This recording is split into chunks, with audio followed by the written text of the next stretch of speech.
Hello viewers, आज से हम कक्षा 10वीं गणित की तैयारी शुरू कर रहे हैं और सारे महत्वपूर्ण प्रश्न करेंगे। आज के वीडियो में हम अध्याय 1 का महत्वपूर्ण प्रश्न करेंगे जो कि अधिकतर एग्जाम में आता है, वार्षिक परीक्षा में भी। तो यहाँ प्रश्न है, अभाज्य गुणनखंड द्वारा निम्नलिखित पूर्णांक का एलसीएम और एचसीएफ ज्ञात कीजिए। तो एलसीएम और एचसीएफ यदि साथ में ज्ञात करना हो तो उसे कैसे ज्ञात करते हैं, ये सबसे महत्वपूर्ण प्रश्न है इस अध्याय का। तो इसको हल करेंगे हम। यहाँ पे जो संख्या दे रखी जिनके हमें एलसीएम और एचसीएफ ज्ञात करने हैं, सबसे पहले इनके अभाज्य गुणनखंड हम निकाल लेंगे। तो सबसे पहले 12 का निकालेंगे, 12 का अभाज्य गुणनखंड निकालेंगे। तो सबसे पहले इसको 2 से भाग लगाएंगे, तो 2 से भाग लगाएंगे तो 2 छंग 12। अब यहाँ 6 आ गया, इसको फिर 2 से लगाएंगे तो हो जाएगा 2 तिया 6। 3 आया है तो 3 में 2 का भाग नहीं जाता, तो इसको 3 से लगाएंगे, 3 एकम 3। तो इसके अभाज्य गुणनखंड हमें प्राप्त हो गए हैं 12 के आ गए हैं 2 गुणा 2 गुणा 3। तो यहाँ लिख देंगे 12 के अभाज्य गुणनखंड 2 गुणा 2 गुणा 3। तो ये अभाज्य गुणनखंड हमने 12 के लिख लिए। अब हम 15 के अभाज्य गुणनखंड निकालेंगे। तो हम यहाँ लिखेंगे 15 में भाग लगाएंगे तो 2 का भाग तो 15 में जाता नहीं है। हम 3 का लगाएंगे, 3 का पहाड़ा 5 बार बोलेंगे तो 3 पंजे 15। अब यहाँ 5 आ गया है। अब 5 में किस संख्या का भाग जाएगा? 5 में 5 का ही जाता, तो 5 एकम 5 हो जाता। तो इसमें 3 और 5 का ही भाग जाता, जो कि इस प्रकार से हम अभाज्य गुणनखंड निकाल लेंगे। और यहाँ हम लिख देंगे 15 के अभाज्य गुणनखंड बराबर 3 गुणा 5। इस प्रकार से हमने लिख दिया। अब हम 21 के अभाज्य गुणनखंड निकालेंगे। तो हम सबसे पहले यहाँ लिख देंगे 21। इसमें अभाज्य गुणनखंड निकालने के लिए हम इस प्रकार से लिखते हैं। अब 21 में 2 का भाग तो जाता नहीं, किसी भी संख्या में सबसे पहले हमें 2 का भाग लगाना है। 2 का भाग नहीं जाता उससे बड़ी संख्या का। अब 21 में 2 का भाग नहीं जाता तो हम 3 का लगाएंगे। 3 का भाग 21 में चला जाएगा क्योंकि 3 के पहाड़े में 21 आता है। 3 और 7 तो 21 हो जाएगा, 7 बार जाएगा। अब यहाँ जो संख्या 7 आ गई है, इसमें 7 के अलावा और किसी का भाग नहीं जाता, हमें पता है। तो इसमें 7 का भाग लगाएंगे तो 7 एकम 7 हो जाएगा। तो 21 के जो अभाज्य गुणनखंड है, 21 के अभाज्य गुणनखंड है वो हो गए 3 गुणा 7। तो यहाँ हम लिख देंगे 3 गुणा 7। ठीक है, तो 12, 15 और 21 के अभाज्य गुणनखंड हमने लिख लिए हैं।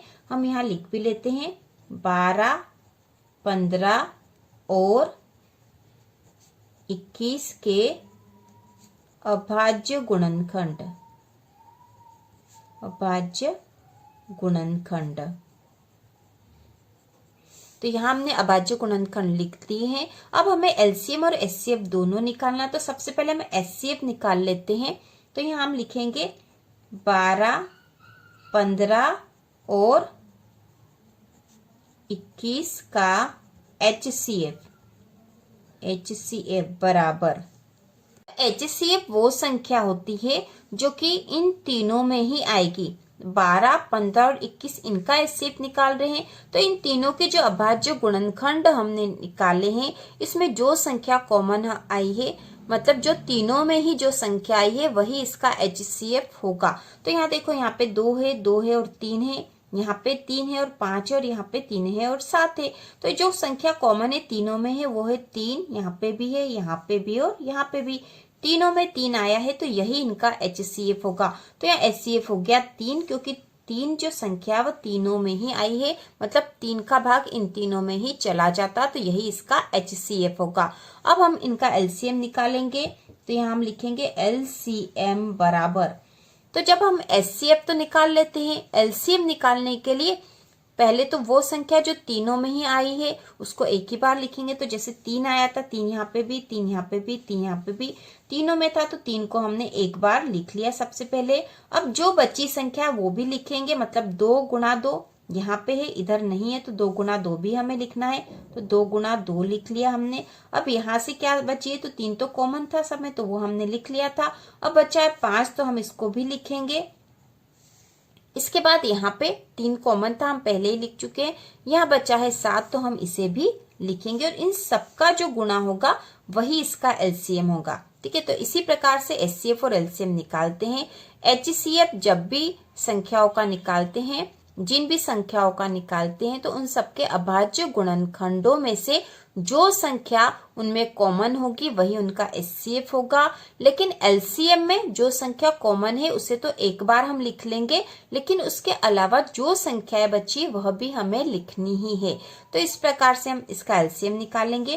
हम इसका गुणा कर देंगे तो 3 दूना 6, 6 दूना 12, 12 पंजे 60 और 60 का 7 में गुणा करेंगे तो 6 7 42 मतलब 420 आएगा। यहाँ पे 420 ये इसका LCM है, ठीक है। LCM आ गया है और ये HCF है और यही इसका आंसर होगा।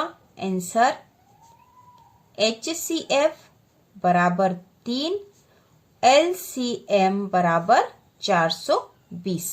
तो इस प्रकार से HCF और LCF निकाला जाएगा। बहुत ही आसान है, एग्जाम में अधिकतर ये प्रश्न आता ही है। तो इसी प्रकार के और वीडियो देखने के लिए कक्षा 10वीं गणित की संपूर्ण तैयारी के लिए चैनल को सब्सक्राइब कीजिए।